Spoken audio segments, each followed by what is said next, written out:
প্রভাবিত অঞ্চল রয়েছে সেখানে কিন্তু অবৈধ যে স্থাপনা সেগুলো উচ্ছেদে কিন্তু সাভার হাইওয়ে থানা পুলিশ সহ তাদের সাথে কিন্তু আশুলিয়া থানা পুলিশ এবং যে সার্কেল ওসি বি রয়েছে তারা কিন্তু তাদের তত্ত্বাবধানে কিন্তু এই অভিযান চলছে। আমি যদি আপনাদেরকে একটু দেখানোর চেষ্টা করি, আপনারা দেখছেন বুলডোজার নিয়ে কিন্তু তারা এই অভিযান চলমান রেখেছে। আমরা দেখছি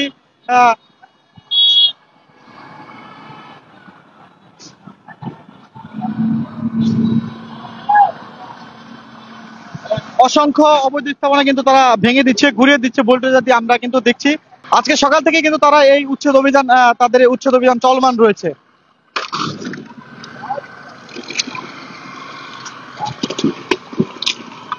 দর্শক, আমি আপনাদেরকে দেখানোর চেষ্টা করছি সবকিছু কিন্তু ভেঙে ঘুরিয়ে দিচ্ছে এই বুলডোজার দিয়ে। আমি যদি আপনাদেরকে একটু দেখানোর চেষ্টা করি, আপনারা দেখছেন যত অবৈধ স্থাপনা রয়েছে সকল কিছু কিন্তু ঘুরিয়ে দেওয়া হচ্ছে এই অবৈধ স্থাপনাগুলো।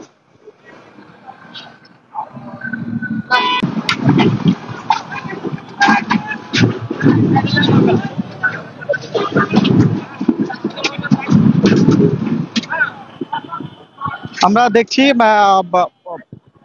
যে সার্কেল এসপি রয়েছেন তাদের তত্ত্বাবধানে কিন্তু এই অভিযান চলমান রয়েছে।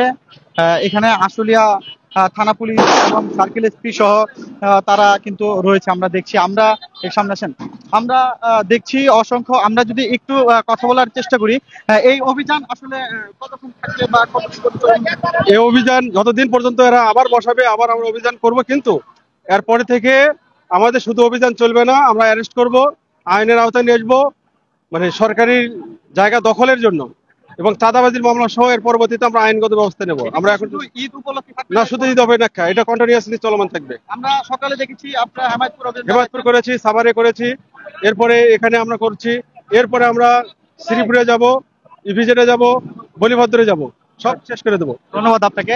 যেমনটি আমরা শুনছিলাম যে সার্কেল এসপি রয়েছেন তিনি কিন্তু আমাদেরকে যেমনটি জানালেন শুধু ঈদ না, ঈদকে কেন্দ্র করে যে এই অভিযান তাই না, ঈদের পরেও কিন্তু এই অভিযান চলমান থাকবে। অর্থাৎ যতদিন তাদের এই উচ্ছেদ অভিযান ততদিন থাকবে, যতদিন পর্যন্ত এই অবৈধ স্থাপনাগুলো রাস্তায় থাকবে ততদিন পর্যন্ত থাকবে। এই ছিল সর্বশেষ আশুলিয়া পল্লী থেকে আমার কাছে ফরহাদ হোসেন, স্বাধীন B24, পল্লী বিদ্যুৎ, আশুলিয়া, ঢাকা।